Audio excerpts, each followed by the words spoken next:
Profiter des petits secrets de nos agriculteurs, à la fois pour soigner nos animaux et puis pour nous soigner nous-mêmes. Exactement, parce que de plus en plus les produits justement des grands industriels sont intéressés par les produits du terroir. Pourquoi? Parce qu'on revient à l'essentiel. Sans les agriculteurs, on ne serait pas là aujourd'hui. Sans nos ancêtres, on ne serait pas là aujourd'hui. Ça a commencé par des décoctions, des infusions. Aujourd'hui, évidemment, les grands groupes industriels ont mis tout ça en flacon grâce aux ethnobotanistes qui sont allés piller, on va dire, parfois des tribus ou des agriculteurs de leurs recettes pour les faire de façon chimique. Donc aujourd'hui, on va retourner à l'essentiel et on est allé en Bretagne trouver quelqu'un qui s'appelle Christophe Auré, qui est ethnobotaniste, mais lui, il n'a pas vendu son âme au diable, il n'est pas allé voir les industriels. Il a compilé dans un livre qui s'appelle « Remèdes traditionnels de paysans » toutes les astuces, toutes les petites magies des agriculteurs dont ils ont besoin pour leurs animaux et pour eux-mêmes. Et vous allez voir, on a fait 3 portraits assez extraordinaires. C'est en Bretagne, regardez.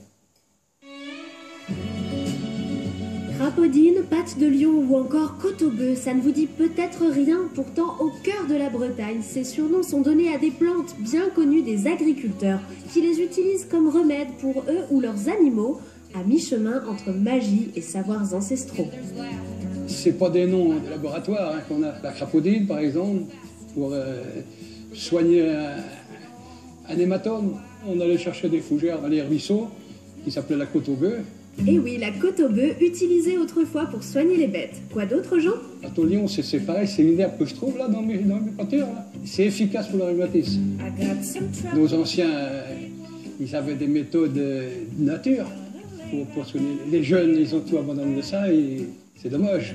Pour ne pas perdre cette connaissance, un enfant du pays, Christophe Auré, parcourt la Bretagne depuis 20 ans pour rassembler dans un livre les savoirs des paysans. Ce livre décrit un petit peu les remèdes populaires utilisés dans la campagne pour les hommes et pour les animaux.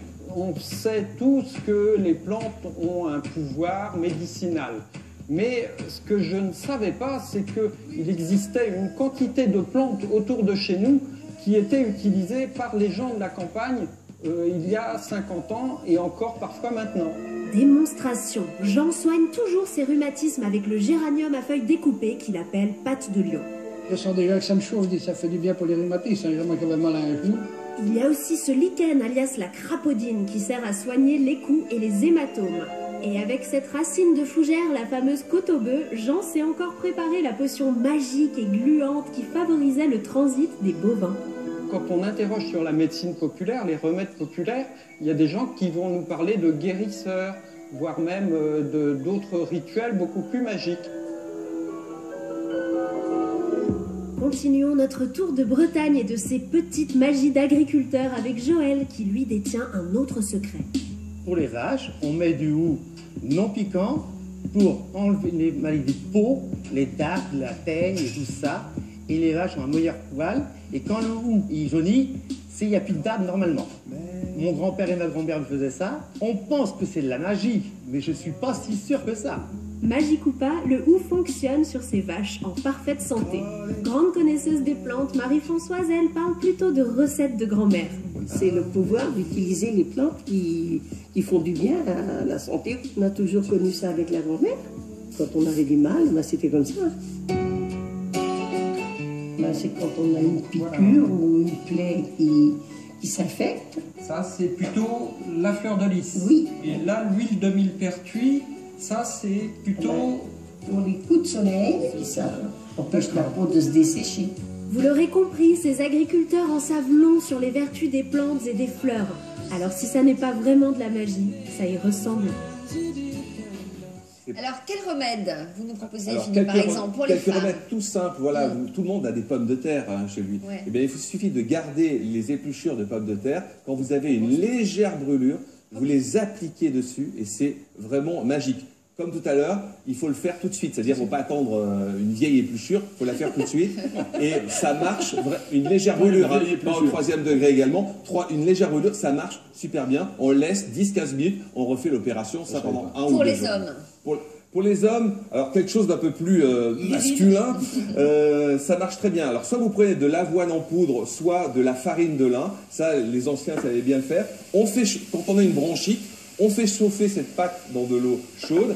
On l'applique comme ceci entre deux linges de maison, vous l'appliquez et vous le mettez sur le torse pendant 25 minutes et généralement au bout de 2-3 soirs, vous n'avez plus rien. Et pourquoi que pour les hommes? Bah, c'est aussi pour les femmes, mais c'est vraiment quelque chose qui brûle un peu, qui est un peu plus viril, un peu plus masculin sur le poitrail. Voilà. D'accord. Concernant les animaux, par exemple. Concernant les animaux, il y a pas mal de petites choses, notamment lorsqu'une vache, à l'époque, mettait bas, eh bien, on lui donnait à boire un peu de vin rouge, un tout petit peu, un demi-verre de vin rouge. C'est une situation qui nous arrive pas fréquemment. Non, on n'est pas confronté. il y a quand même beaucoup de vaches quand même en France. Ça peut être bien lorsque ça les détend un tout petit peu et elles sont moins stressées lors de cette opération. Ou alors vous pensez à une vache en particulier qui doit mettre bas non, pas bientôt? Du tout. Non, pas du tout. En cas de mal de dents. Mal de dents, il y a deux choses. Alors, il y a un truc assez drôle, je ne l'ai jamais essayé, mais peut-être qu'on peut l'essayer. Lorsque vous avez une rage de dents, vous allez mettre une branche de persil dans l'oreille. C'est marqué une rage de dents.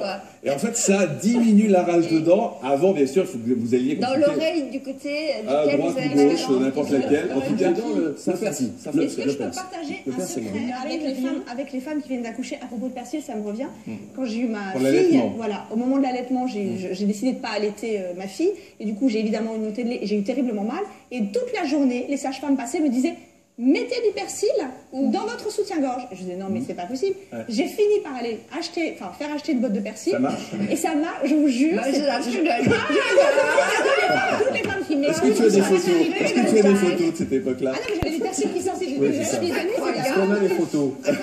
Non, mais je vous promets, le persil pour les femmes enceintes et avec les montées de lait. Il faut essayer lorsque vous aurez une rage de dents, essayez le persil en tout cas. Et sinon, parfait. Si vous n'avez pas trop mal aux dents, vous pouvez toujours croquer une pomme. Également, ça atténue la rage de dents. Voilà. Au sens propre. Au sens propre. On a appris plein de choses.